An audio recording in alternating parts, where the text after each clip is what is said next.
presentation contains current opinions of Moise Ansari, Chief Investment Officer of Compak Asset Management, a registered investment advisor, and are subject to change. Nothing in this presentation should be considered investment advice. We make no assurance that Mo's opinions or illustrations will accurately predict future prices or financial markets. In no event is past performance a guarantee of future performance. A detailed disclosure can be found at the end of the presentation. And now here's Mo. Hello everyone, and welcome to the Compak YouTube update for May 6th, 2024. I'm Mo Ansari, President of Compak Asset Management and the Chief Investment Officer. Thank you for joining me today. Let's start, first of all, don't forget to subscribe to all of the information that we provide on a weekly basis. All you have to do is go to compak.com/media. Sign up, you'll get this YouTube update. Whenever I post an update, you will be notified. Also, the weekly podcast that I do with Javed, where you get that weekly long version and a much more in-depth discussion of what happened last week, what to expect this week. Also, you can get the weekly newsletter absolutely free. All of those services are free, and whenever we are doing webinars or seminars or any Compak event, you will be notified.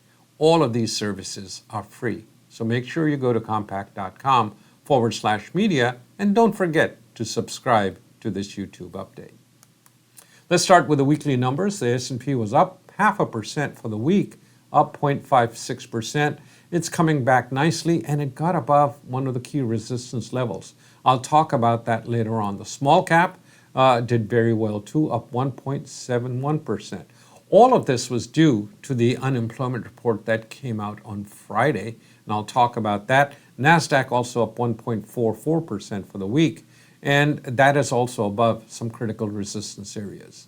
We'll take a look at the technical picture a little bit later on in the broadcast. Interest rates came down dramatically, broke below the 4.5% or 5.4% 50-day moving average for the yield on the 10-year. That is because the unemployment data came out and it showed only 175,000 jobs were created last month compared to the expectation of 240,000 jobs. That is the first report that we've seen this year that is coming out lower than expected, showing a slowdown in hiring. Unemployment went up from 3.8 to 3.9%, and that means the economy is slowing. And I've talked about this for the last couple of years. As long as people have jobs, they continue to spend. As long as they have job security, they feel good and they say, okay, I'll put it on a credit card, but as long as I have a job, I can pay for it. But if this becomes a little bit more of an issue, especially going into the election, the administration will put a lot of pressure on the Fed. And as the Fed says, they're apolitical, but the pressure is still there. And no administration wants to go into an election with unemployment going up. So I think the chances of interest rate decreases or interest rate cuts are going up. And last week, Javed and I talked about QT, which we will talk about in the podcast in a lot more detail, that as soon as we get some cutbacks in QT, that's going to be the first sign that the Fed is taking the foot off the brake. Consequently, rates dropped last week. As the rates came down, utilities were the beneficiary, and they had the best week, up 3.4% for the week. Energy was down big. Chances of some kind of a ceasefire in Gaza, and if that happens, that'll take quite a bit of pressure, but it's a very complicated issue there. So if there is something that moves, and there are negotiations going on in Cairo for a ceasefire in Gaza, and if that happens, that could put more downward pressure on oil. Looking at the oil market, it was down last week. We should put the number from the week before, but this is the beginning of the year. We were up to about $85. We're at $78.99 now. Gold also was a little bit lower. Interest rates started the week at 4.67. They went down to 4.5. So a big decline in the 10-year, and that is because the unemployment shows that unemployment is starting to go up.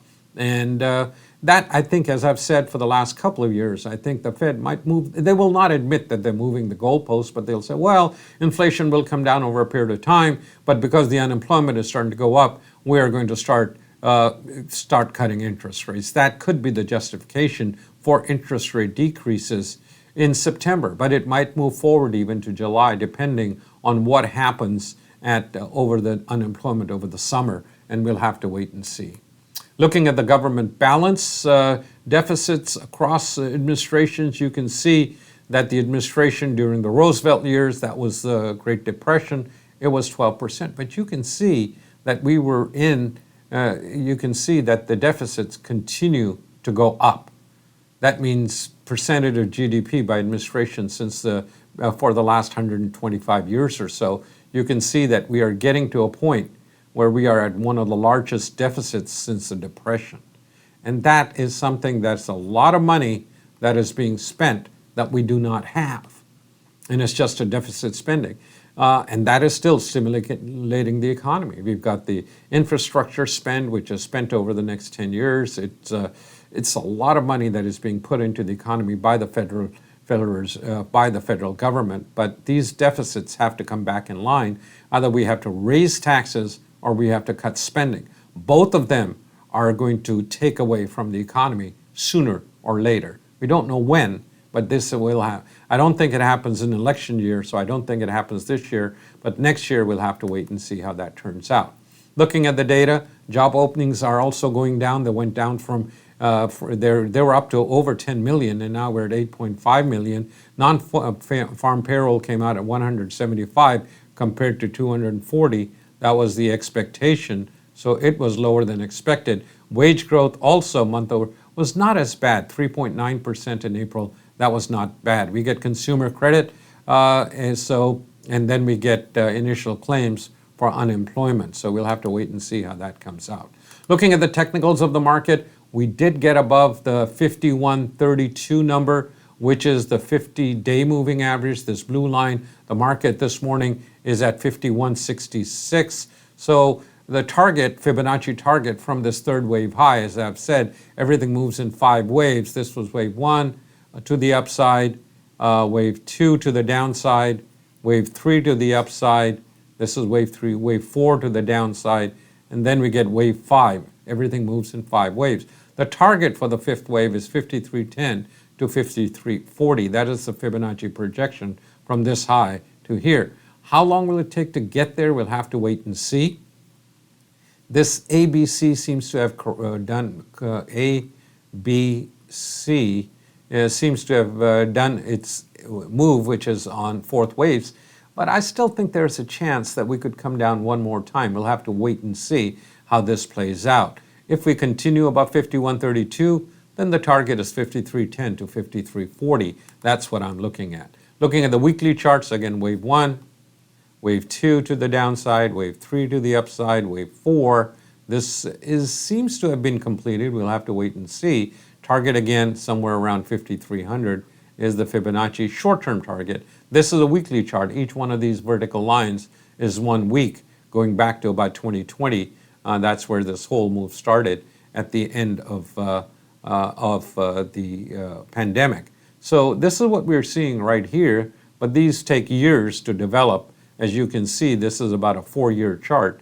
So wave 5 might take longer, or this might not even be a 4th wave pullback. This might be an extension of the 3rd wave, and we could see the 3rd wave going up to here, but we'll have to wait and see how this plays out over the next few months.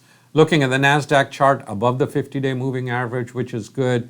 Targets are somewhere around on the weekly charts, as I've talked about, 17.1 to 17.7. This morning we were right around 16 and change. So we could see the extension. If this gets above these highs of 16 plus, if we get above that decisively, then we could go here, and that could become the 5th wave rather than this being the 5th wave top. So we'll have to wait and see how this plays out over the next couple of months. 10-year yield, as I mentioned, 4.7 was the resistance. This was this high.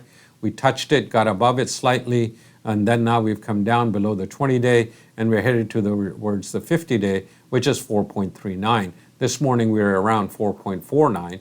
So we are bouncing around here, and if we get below 4.39, that could be an extension. But this looks like wave 3 to the upside, wave 4, and this is what we're in right now. And then we could see one more move to the upside in rates, depending on how the unemployment data comes out, how the inflation data comes out over the next couple of months. So that will be a big driver. And interest rate is really what's driving the stock market. The stock market was up last week because of the Fed the expectations, again, that the Fed is going to change. Those are crude oil also slightly lower today. That's what we saw on the oil market, and we are starting to see the market back off a little bit. That's what we're seeing in the oil market, and we're below the 200-day moving average now, but we could see one more move up. On the short, on the small cap, we're back above the 202 number, which is the 50-day. So all of these markets are back above the 50-day moving average, which is a good sign overall for the markets. Gold chart going through wave 4 correction. I still expect a wave 5, which should take us somewhere around 2,500. 2480 is the bottom of this target. So we'll see, but we have to get above the 20-day moving average, which is 2354. We're at 2323 this morning. Those are my thoughts. Those are my the views on the charts and the technicals. For a more in-depth analysis, tune into the podcast where Javed and I will talk about that in a lot more detail. Go to compak.com/media and you can get all of the information. Those are my thoughts. Those are my observations for May the 6th, 2024. Again, if you need help with your portfolio, drop us an email, invest@compak.com. We will be more than happy to do a free analysis for you, get in touch with you, tell you what we think you should do with your portfolio to get to your financial destination. Invest@compak.com. Have a wonderful week. I will be back with you next week. Until then, good trading.